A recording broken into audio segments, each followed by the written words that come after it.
Remue ménage. Remue ménage.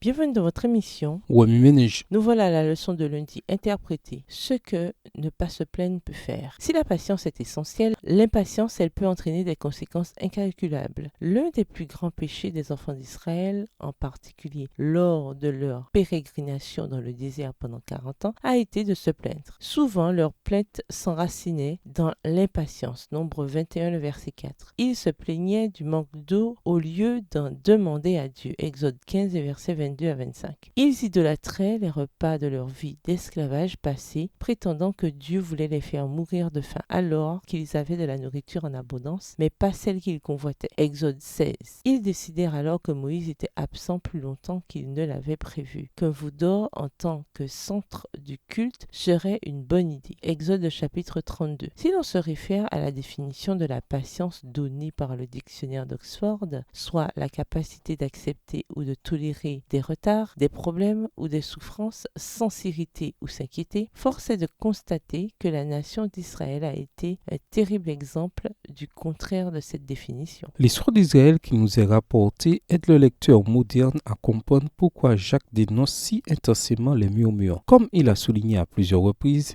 les mots ne sont pas que des mots. Ils sont l'expression de la condition du cœur. Lorsque des paroles d'impatience sont exprimées, cela témoigne d'un cœur impatient et méfiant. Celui qui ronchonne et se plaint manifeste en réalité sa méfiance envers son Père plein d'amour. D'un point de vue expérimental, comment le fait de se plaindre allège-t-il la situation? Par se plaindre, on entend ici non le fait de chercher des solutions, ni de réfléchir à des moyens de s'en sortir, mais le fait de se plaindre purement et simplement. La logique et l'expérience de beaucoup confirment que se plaindre sert à éliminer le feu de la frustration et non à l'atténuer, à aggraver la situation en amplifiant le problème. Jacques ajoute que les murmures entraînent également la condamnation de celui qui s'y livre, ce qui ne fait qu'augmenter les raisons d'éviter un tel comportement. Dans son épître aux Philippiens, Paul exhorte les croyants à faire tout sans plainte ni contestation, afin que vous soyez irréprochables et purs, des enfants de Dieu sans défaut, au milieu des gens faux et mauvais de ce monde.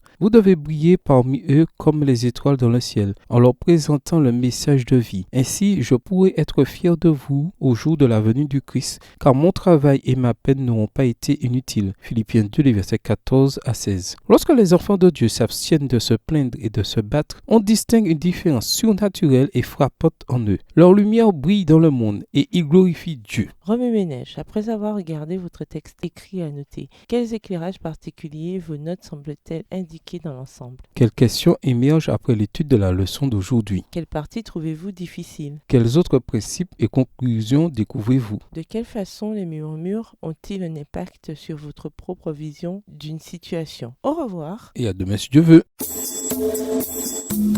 Remue ménage.